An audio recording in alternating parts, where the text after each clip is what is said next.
آپ کا ملک بہت سے چیلنجز کا سامنا کر رہا ہو، آپ کے ملک کی بدحالی ہو، آپ کے ملک کی عوام مہنگائی کے زور تلے دب رہی ہو، چیخ رہی ہو، سسک رہی ہو، جیسا کہ آج کل آپ دیکھیں کہ بارشوں کے سیزن میں جس طریقے سے پاکستان کے شہر ڈوبے، جس طریقے سے سیلاب کو کنٹرول نہیں کیا گیا، جس طریقے سے پچھلے 2 دہائیوں سے کوئی ایسی منصوبہ بندی نہیں کی گئی کہ آنے والے سالوں میں ہم پانی کے مسئلے کو حل کرتے ہیں۔ بسم اللہ الرحمن الرحیم۔ السلام علیکم۔ امید کرتا ہوں اللہ کے فضل و کرم سے آپ سب خیریت سے ہوں گے۔ جب ہم تعلیمی اداروں میں مطالعہ پاکستان کو پڑھاتے ہیں، خصوصاً 9 اور 10 گریڈ کی، تو وہاں پر بڑے فخرانہ انداز میں لکھا ہوا ہے کہ بلوچستان میں سوئی گیس کے مقام پر ہمیں گیس کا ایک بہت بڑا ذخیرہ ملا ہے، یہی پاکستان کی ترقی میں اہم کردار ادا کرے گا۔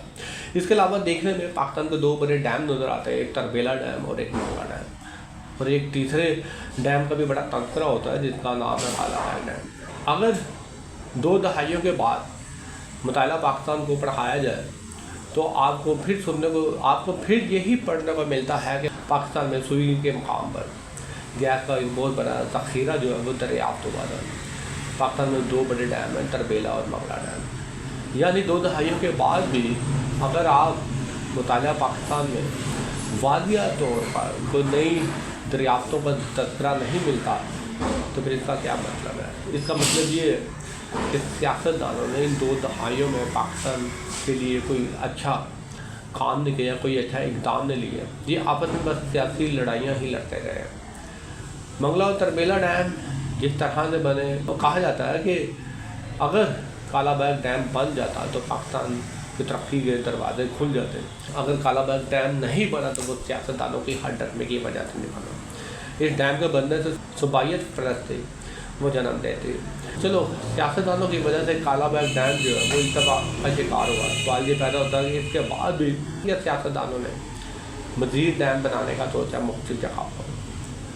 کیا سوئی کے علاوہ بھی بہت بڑے بڑے گیس کے ذخائر پاکستان کو ملے؟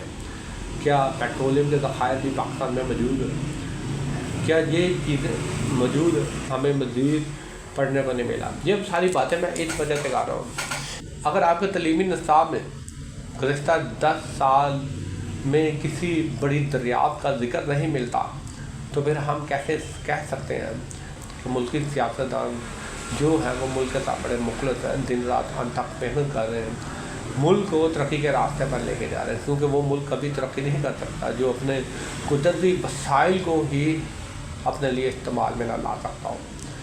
ویسے تو کہا جاتا ہے کہ بلوچستان پاکستان کا قدرتی وسائل سے مالا مال سب سے بڑا صوبہ ہے۔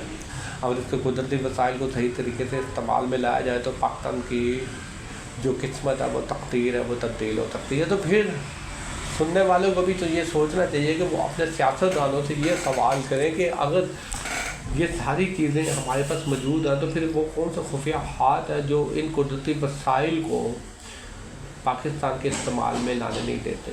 آج تو سائنس اور ٹیکنالوجی کا دور ہے، سائنس اور ٹیکنالوجی کسی سے ڈھکی چکی نہیں ہے۔ سائنس اور ٹیکنالوجی کے شعبے میں پاکستانی سیاستدانوں نے خلوص نیت کا مظاہرہ کیوں نہیں کیا؟ پاکستان میں ایسی افرادی قوت پیدا کیوں نہیں کی جو قدرتی وسائل کو استعمال میں لا سکے؟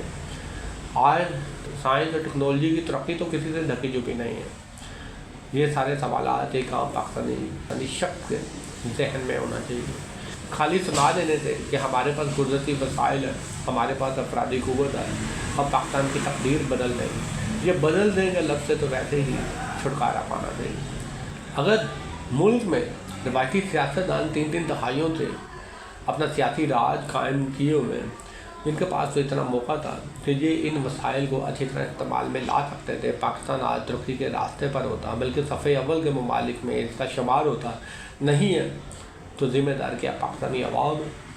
پاکستانی عوام اس حوالے سے ضرور میں کہوں گا کہ ذمہ دار ہے کہ انہوں نے ان سیاستدانوں سے سوال جواب نہ کیے، ان کی کارکردگی کا اندازہ نہیں لگایا، ان کی کارکردگی کا غلط تخمینہ لگاتے رہے۔